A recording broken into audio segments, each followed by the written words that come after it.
Yes. పేరు madam? నా పేరు కీర్తి అండి. మీకు ఓటు ఉందా మేడం? ఉందండి, ఎమ్మెల్సీ ఓటు ఉంది. గతంలో వేశారా? వేసాను. ఎవరికి సెకండ్ వేశారండి? లాస్ట్ టైం అయితే నేను తీన్మార్ మల్లన్నకి వేసాను. ఓకే. ఈసారి ఎమ్మెల్సీ ఎలక్షన్లో దాదాపు 52 మంది పోటీ చేస్తూ ఉన్నారు. అందులో ప్రధానంగా తీన్మార్ మల్లన్న కాంగ్రెస్ పార్టీ నుంచి చేస్తూ ఉన్నారు. అదేవిధంగా టీఆర్ఎస్ నుంచి రాకేష్ రెడ్డి, బీజేపీ నుండి ప్రేమేందర్ రెడ్డి చేస్తూ ఉన్నారు.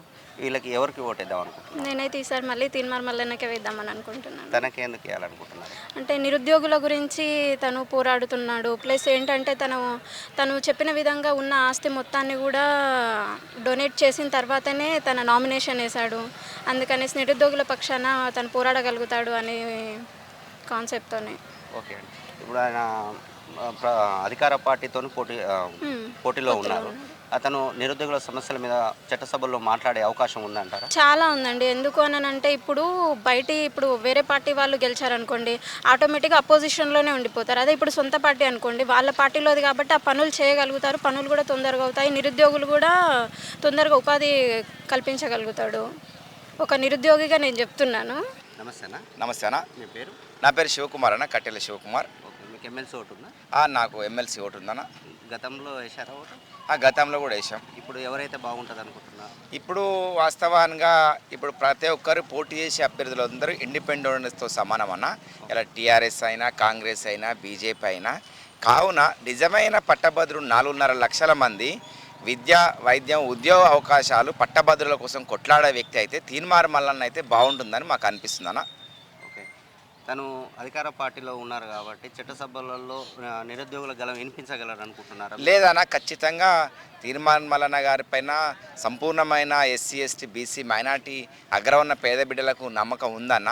ఎందుకంటే ఆయన గతంలో పోటీ చేసినప్పుడు కూడా సుమారుగా గెలుపుకు దగ్గరగా వచ్చి మరి ఓటమి పాల్గొనడం జరిగింది. ఆ ఓటమి కూడా ధనదాహంతో 100 కోట్లు ఖర్చు పెట్టి వాళ్ళు గెలిచారు తప్ప అది నిజమైన గెలుపు కాదు.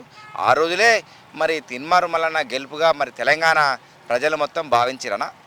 దాంతోపాటుగా తనకున్న యావదాసి గవర్నమెంట్కి రాసిచ్చి ఈరోజు జీరో పాలిటిక్స్కి వచ్చారు. దాన్ని ఏ విధంగా మీరు స్వాగతిస్తారు? అది చాలా స్వాదించాల్సిన విషయం. మేము అలాంటి రాజకీయ నాయకులను మేము సినిమాలలో చూసాము.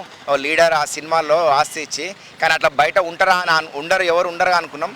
మరి అలా ఉన్నారంటే అది నిజమైన నాయకుడు తీన్మార్ మల్లన్న కావున మరి తెలంగాణ అదే ఖమ్మం, నల్గొండ, వరంగల్ పట్టభద్రులు యావత్ 4,50,000 మంది ఓటర్స్ గమనించాల్సిన అవసరం ఉన్నది. ఎందుకంటే ఈరోజు రాజకీయాల్లోకి వచ్చినాక ఆస్తులు, అంతస్తులు, భవనాలు, కోట్ల రూపాయలు సంపాదించిన ఆలోచన ఉన్న వ్యక్తులు ఈరోజు ఉంటే ఇలా ఆస్తిని గవర్నమెంట్కి అప్పచెప్పి రూపాయి లేకుండా మరి రాజకీయాలు చేస్తానని రావడం చాలా సంతోషదగ్గ విషయం.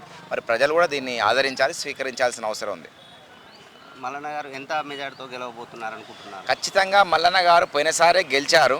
ఆ ధనద్రాహంతో వాళ్ళు 100 కోట్లు పెట్టినా కానీ అప్పటి గెలిచిన వ్యక్తి అని తీన్మార్ మల్లన్న గారు. ఇప్పుడు ఖచ్చితంగా తీన్మార్ మల్లన్న గారు భారీ మెజార్టీతో తెలంగాణలో ఉన్న పట్టభద్రుల ఎమ్మెల్సీలో భారీ మెజార్టీతో 2 లక్షల ఓట్ల మెజార్టీతో గెలుస్తున్నారని ఎస్సీ, ఎస్టీ, బీసీ, మైనార్టీ ప్రజలంతా ఆయన వెంట ఉన్నారని మేము ఆశిస్తున్నాం. ఎందుకంటే అనేక పోరాటాలు చేసి జైలు జీవితం కలిసి చెర్లపల్లి జైలు జీవితం కలిపి మరి 100 కేసులు మీద వేసుకున్న వ్యక్తి కాబట్టి తీన్మార్ మల్లన్న కావున ఆయన గెలిచే అవకాశాలు ఉన్నాయి.